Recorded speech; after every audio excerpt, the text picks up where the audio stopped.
जय श्री कृष्णा। राधे राधे।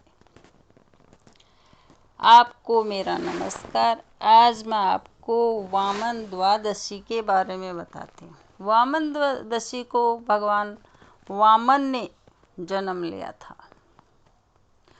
भगवान विष्णु के 5वें अवतार है वामन। भगवान ब्राह्मण बालक के रूप में धरती पर आए थे और प्रहलाद के पुत्र राजा बलि से दान में 3 पद धरती मांगी थी। 3 कदम में वामन देव ने अपने पैर से तीनों लोक नापकर राजा बलि का घमंड तोड़ा था। तो आप सबसे पहले मेरा चैनल सब्सक्राइब कीजिए ताकि आने वाला वीडियो आपको आसानी से मिल सके। भाद्रपद शुक्ल पक्ष की एकादशी तिथि को वामन जयंती मनाई जाती है। इस साल यह जयंती 17 सितंबर 2021 दिन शुक्रवार को मनाई जाएगी। भागवत पुराण के अनुसार इस दिन भगवान विष्णु ने ब्राह्मण बालक के रूप में अवतार लिया था। वामन भगवान विष्णु के दशावतार में से 5वें अवतार थे और त्रेता युग में पहले अवतार थे। भगवान वामन ने प्रहलाद के पुत्र राजा बलि का घमंड तोड़ने के लिए 3 कदम में तीनों लोक नाप लिए थे।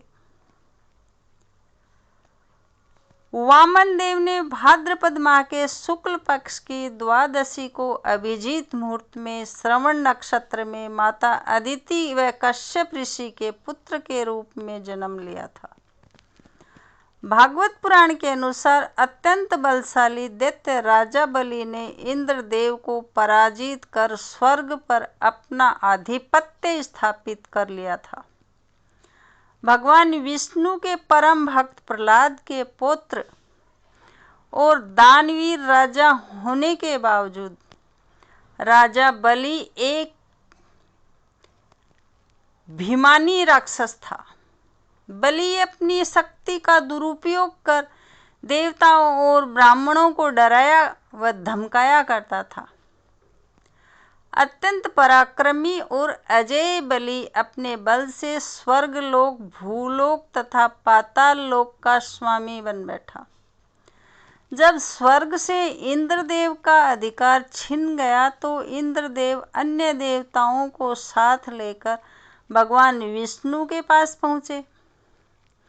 इंद्रदेव ने भगवान विष्णु को अपनी पीड़ा बताते हुए सहायता के लिए विनती की कि देवताओं की ऐसी हालत देखकर भगवान विष्णु ने आश्वासन दिया कि ये तीनों लोगों को राजा बलि के अत्याचारों से मुक्ति दिलवाने के लिए माता अदिति के गर्भ से वामन अवतार के रूप में जन्म लेंगे।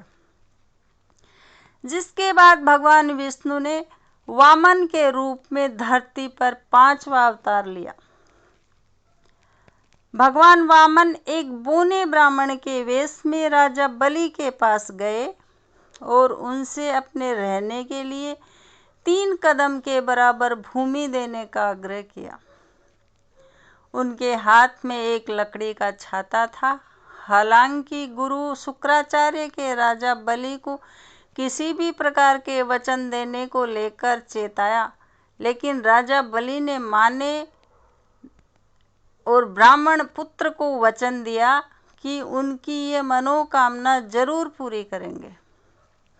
इसके बाद वामन देव ने अपना आकार इतना बड़ा कर लिया कि पहले ही कदम में पूरा भूलोक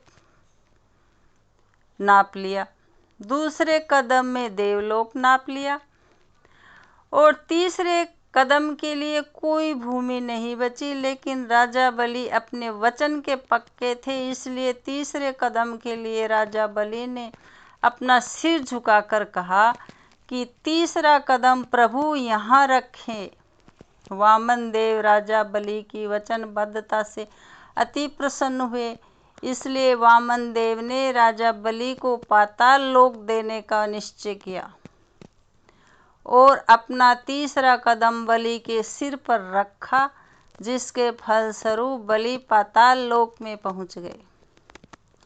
इस दिन भगवान वामन की मूर्ति या चित्र की पूजा करें।